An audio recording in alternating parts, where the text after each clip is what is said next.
This is version 3 of the magnetic shock absorber. We added a little stop. This is all magnetic. There is no air tightness. There is no seal. We're just using the lens effect to act as a shock absorber and the 3 magnetic slugs to act as the spring. You can set the amount of restitution you want very easily by moving the stopper. Notably, the lens effect will prevent excessive movement. The intention here is to use this for landing gear for, let's say, stalled planes, for example. The stopper can be operated either on the end slug or the middle slug. For example, this was a bit too far out. But while we have it here, let me just extract all the components so that you can see them.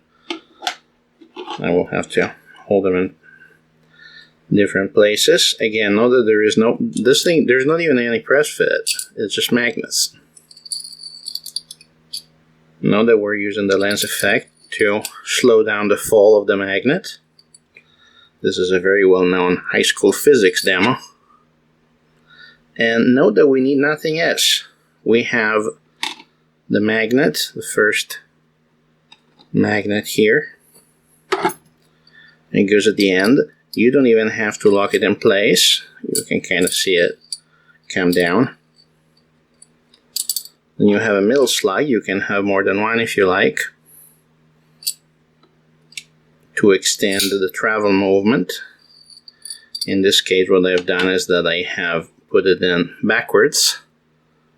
Again, very much no harm done. You just split it.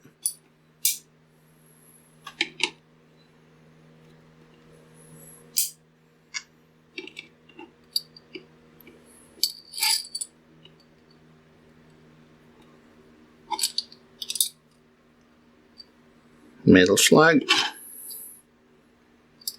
and then the end element. So that's your full range movement with high restitution, and you can adjust the movement and the restitution simply by moving the stopper around and changing its polarity. For example, this can be augmented with an electromagnet if you want to change the performance of this thing on the fly. It can simulate something much larger or even something smaller. Here's low restitution, for example. What is the purpose of this? The purpose of this is to have a shock absorber that has no mechanical fatigue. All the extra energy ends up as heat in the copper and gives you as much or as little restitution as you want. For example, when you're landing an airplane, you're landing a small airplane on an unimproved field, this will prevent your bounce and give you a shorter landing distance.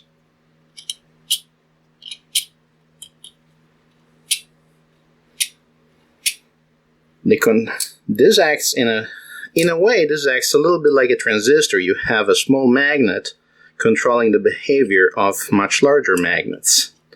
Again, this one here, you could have an electromagnet on the other side to give you constant control while having a preset in case you lose power.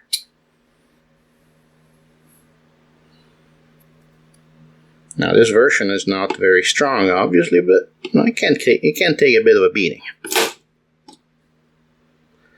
The best part is there is no mechanical fatigue in this. Eventually, you'll have to replace the magnets, but they will last for millions of movements, and they will decay at a constant rate compared to a spring, which will just break.